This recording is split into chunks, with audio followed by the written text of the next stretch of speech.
Ya, halo, sobat Melek Trading.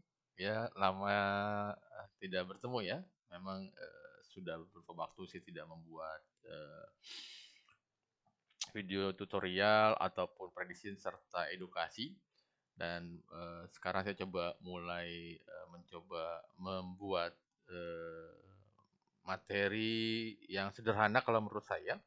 Dan ini banyak di request lah ya, banyak di request oleh sobat Melek Trading mengenai analisa fundamental. Oke, nanti saya akan berikan untuk di sesi pertama kali ini untuk analisa fundamental ini akan sangat mudah dimengerti. Jadi saya menggunakan bahasa-bahasa keseharian atau bahasa-bahasa yang mudah dipahami dan mudah dimengerti oleh sobat Melek Trading ya. Dan diharapkan dari tayangan video ini, sobat Melek Trading bisa lebih mendapatkan informasi terbaru mengenai analisa fundamental tepatnya ya, agar lebih bisa memahami kira-kira nanti pada saat rilis data arah pergerakan market akan kemana ya. Oke, nah analisa fundamental ini merupakan sebuah analisa juga ya, karena kita tahu bahwa pergerakan market itu berdasarkan dari beberapa analisa, tepatnya ada dua analisa, yaitu analisa teknikal dan analisa fundamental. Namun untuk analisa teknikal ini kita tidak bahas di kesempatan kali ini. Mungkin nanti di kesempatan lainnya kita akan coba bahas mengenai analisa teknikal. Dan yang perlu diingat, dua analisa ini akan sangat berpengaruh terhadap pergerakan market. Jadi kalau sobat melek ini sudah memahami bagaimana cara memprediksi dan menganalisa atau cara membaca baik dari sisi teknikal maupun dari sisi fundamental, diharapkan sobat melek trading sudah bisa mulai action atau entry posisi di market. Oke. Yang pertama untuk analisa fundamental, ini kita harus memahami dulu pengertiannya itu seperti apa, ya. Karena dari masing-masing negara itu pasti punya data-data ekonomi atau analisa fundamental tersendiri yang dapat menggerakkan market atau menggerakkan harga seperti itu. Oke, nah di sini saya coba rangkum untuk pemahaman sangat dasar untuk analisa fundamental. Ini mengandung arti bahwa suatu negara ya, jadi kondisi suatu negara tadi saya katakan baik dari sisi ekonomi ya, lalu politik, pertahanan dan keamanan serta kebijakan suatu bank sentral, kebijakan baik kebijakan moneter maupun kebijakan fiskal yang akan diambil oleh bank sentral ya. Dan ada poinnya adalah yang pertama bahwa kita tahu di Indonesia itu ada terkenal dengan Bank Sentral Indonesia atau BI ya. Dan yang menarik adalah Bank Sentral Amerika. Kenapa identik dengan Amerika? Karena kita tahu semua kondisi ekonomi, politik, kebijakan bank sentral suatu negara, khususnya di Amerika, pasti akan berpengaruh besar terhadap pergerakan market. Ya, seperti itu yang pertama. Yang kedua, kita juga harus memahami bagaimana bentuk dari negara Amerika tersebut. Ya, oke. Kita tahu bahwa Amerika terdiri dari beberapa negara bagian. Saya ulangi, Amerika terdiri dari beberapa negara bagian. Ya, kalau di Indonesia itu terdiri dari banyak provinsi. Oke, nah kurang lebih di Amerika itu ada sekitar 52 negara bagian. Ya, jadi Sobat Melek Trading bisa melihat berapa banyak negara bagian di Amerika. Sobat Melek Trading bisa melihat dari bendera Amerikanya. Di sana ada bentuk bintang-bintang kecilnya. Itu mengandung arti jumlah dari negara bagian tersebut. Oke. Nah, yang menarik adalah dari masing-masing negara bagian Amerika tersebut mempunyai ketua bank sentral sendiri-sendiri. Ya, seperti itu. Oke. Nah, dari masing-masing ketua bank sentral tersebut nanti akan bertemu atau meeting istilahnya dengan ketua bank sentral Amerika ya. Nanti kita akan bahas lebih detail seperti itu. Oke. Berarti apapun yang tadi dikatakan, apapun kondisi di Amerika pasti akan berdampak besar terhadap pergerakan market ya. Oke. Yang pertama ini ada beberapa data penting sebenarnya saya akan coba tampilkan nanti. Saya coba bahas dulu yang dari sisi perumahan ya. Kenapa data perumahan Amerika ini sangat penting? Ya, saya informasikan ke sobat melek trading bahwa kalau kita tahu di Indonesia ya, kalau seumpama kita ingin menjual rumah, ya, berarti kita hanya menjual bangunannya atau rumahnya tersebut. Ya, sedikit sekali yang ikut atau include di dalamnya seperti furniture serta dan semua isi yang ada di dalam rumah tersebut, ya. Namun di Amerika yang perlu digarisbawahi, di Amerika ini apabila ingin menjual rumah berarti sudah termasuk di dalamnya, ya, entah itu furniture atau barang-barang yang lainnya seperti itu. Nah, oke, di sini ada beberapa rilis data perumahan yang perlu sobat melek trading ketahui dan nanti akan jabarkan pengertiannya, ya. Oke. Yang pertama ini ada new home sales, ya. Lalu ada juga building permits, lalu ada juga existing home sales, ya.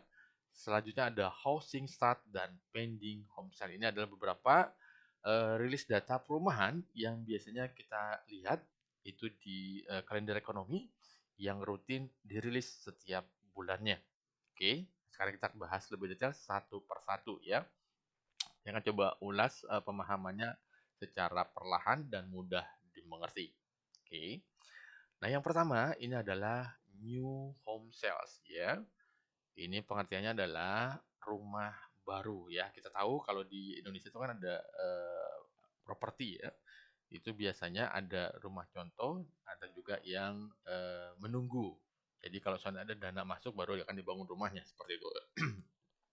Nah, jadi rumah yang baru dibangun itu atau new home sales ini, ya, ini menggambarkan bahwa berapa banyak pihak pengembang, ya, ini bisa membuat rumah baru tersebut, ya. Korelasinya apabila rumah baru yang berhasil dibuat ini jumlahnya lebih besar dibandingkan dengan data bulan sebelumnya atau data periode sebelumnya, ini menandakan bahwa ekonomi Amerika ini naik atau grow seperti itu, ya. Jadi apabila data rumah baru tersebut lebih besar dibandingkan dengan data periode sebelumnya, ini menandakan bahwa pendapatan ekonomi Amerika ini meningkat. Jika hal tersebut terjadi, maka korelasinya, maka hubungannya adalah terhadap mata uang negara tersebut. Berarti kalau pendapatan warganya meningkat, berarti currency-nya atau mata uang dolar Amerika juga menguat seperti itu, ya. Jadi tinggal sobat melek trading lihat nanti pada saat kalender ekonominya ada data new home sales, kan di sana ada data sebelumnya, lalu ada prediksi dan ada kenyataannya. Jadi ada tiga, ya. Ada previous, ada forecast, dan ada actual seperti itu. Jadi kuncinya adalah sobat trader melihat membandingkan data sebelumnya, lalu ekspektasi atau prediksinya dan terhadap aktualnya. Yang perlu digarisbawahi yang tadi saya katakan, apabila lebih tinggi daripada data sebelumnya, ini menunjukkan bahwa ekonomi Amerika sudah grow, meningkat, dolar strong. Oke, sudah dipahami ya? Baik. Selanjutnya adalah building permits. Nah, ini building permit ini kalau di Indonesia saya coba boleh ibaratkan seperti yang mengurus IMB, ya, izin mendirikan bangunan seperti itu, ya. Jadi apabila yang membuat izin mendirikan bangunan ini meningkat, berarti kan kesempatan atau peluang akan dibangun rumah barunya juga meningkat. Relasinya ke sana hubungannya, ya. Jadi building permit adalah jumlah berapa besar atau berapa banyak, ya, yang mengurus perizinan untuk mendirikan bangunan, tepatnya rumah seperti itu, atau IMB seperti yang dikatakan. Apabila data ini lebih besar atau lebih tinggi daripada data sebelumnya, maka ekonomi Amerika grow atau ekonomi Amerika naik, maka dolar akan strong. Ya, tinggal sobat melek trading hubungkan. Sobat melek trading ingin trading di pair apa? Apabila ingin trading di gold, kalau dolarnya menguat, maka goldnya akan turun. Begitupun sebaliknya. Ya, apabila dolarnya weak atau melemah, maka gold atau emas akan naik seperti itu, ya. Atau sobat melek trading ingin trading di pair yang lain bisa juga. Seumpama untuk di forex ya, misalkan GBP USD. Jadi apabila dolarnya melemah, maka GBP-nya akan menguat atau naik. Berarti kita ambil posisi buy. Begitupun sebaliknya, ya. Oke. Lalu untuk data perumahan yang selanjutnya, yang ketiga adalah existing home sales. Ya, mungkin sobat trading sering membaca di kalender ekonomi existing home sale namun tidak paham nih pengertiannya apa. Oke. Nah, existing home sale ini untuk bahasa yang sederhananya adalah rumah yang sudah ada namun lama tidak laku tiba-tiba laku. Ya, jadi udah yang sudah ready nih bangunan rumahnya, namun belum terjual atau belum laku. Nah, begitu dirilis data existing home sale ini, rumah yang lama yang tadi saya katakan tidak laku, tiba-tiba laku. Ya, ini kan berarti ada datanya kan. Nah, ini sama halnya seperti data-data perumahan sebelumnya.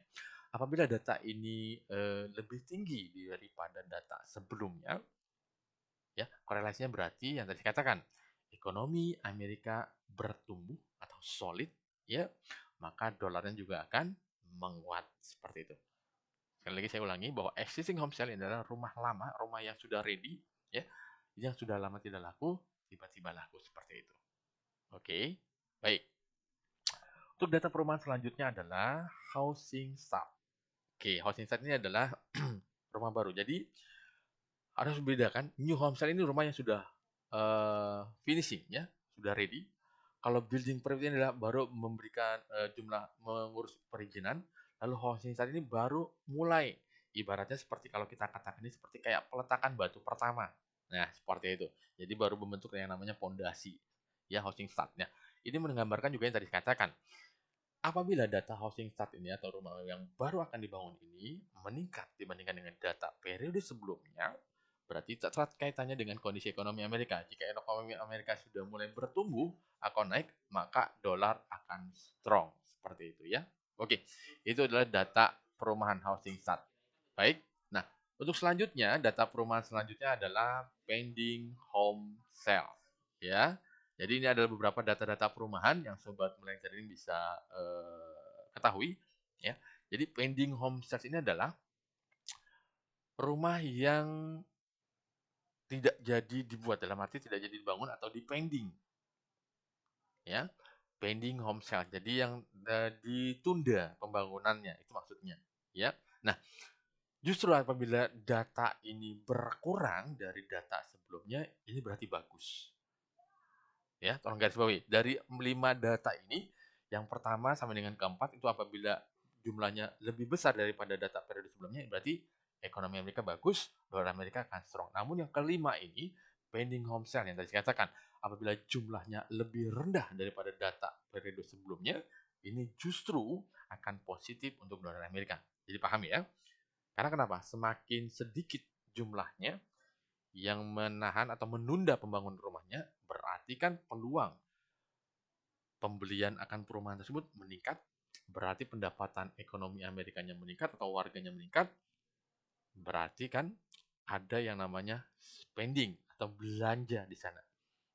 Oke, nah perlu saya ingatkan kembali itu perlu saya garis bawahi juga untuk sobat melek trading bahwa ekonomi Amerika itu berdasarkan dari consumer spending atau daya belanja atau daya beli dari masyarakatnya. Ini yang mendongkrak perekonomian Amerika. Ya, jadi yang tadi saya katakan, apabila data pending home sales-nya lebih rendah daripada data periode sebelumnya, maka ekonomi akan grow seperti itu. Oke, nah untuk sesi analisa fundamental pertama ini saya akan bahas satu persatu dari data perumahan dahulu, ya. Dengan penjabaran yang sangat sederhana, saya berharap sobat melek trading bisa memahami pengertian dari data-data perumahan Amerika tersebut dan tinggal dihubungkan saja terhadap pergerakan market. Misalkan sobat melek trading ingin trading di pair apa? Ya. Jadi lihat dulu bagaimana kondisi dari dolar Amerika baru hubungkan terhadap pergerakan market seperti itu. Oke. Nah, saya rasa untuk pertemuan di awal ini untuk masalah analisa fundamental saya rasa cukup sekian ya. Nanti akan kita lanjutkan di sesi selanjutnya ya untuk analisa fundamental. Karena kenapa? Data Amerika akan banyak, nanti kita akan bahas lebih detail. Ya, saya berharap bahwa sobat melek trading bisa lebih memahami bagaimana cara membaca analisa fundamental secara sederhana dan mudah dimengerti. Oke. Ya, untuk sobat melek trading, apabila channel ini berguna untuk sobat melek trading, bisa di-subscribe, share, like, and comment ya. Oke. Terima kasih, semoga sehat selalu dan salam trading. Terima kasih.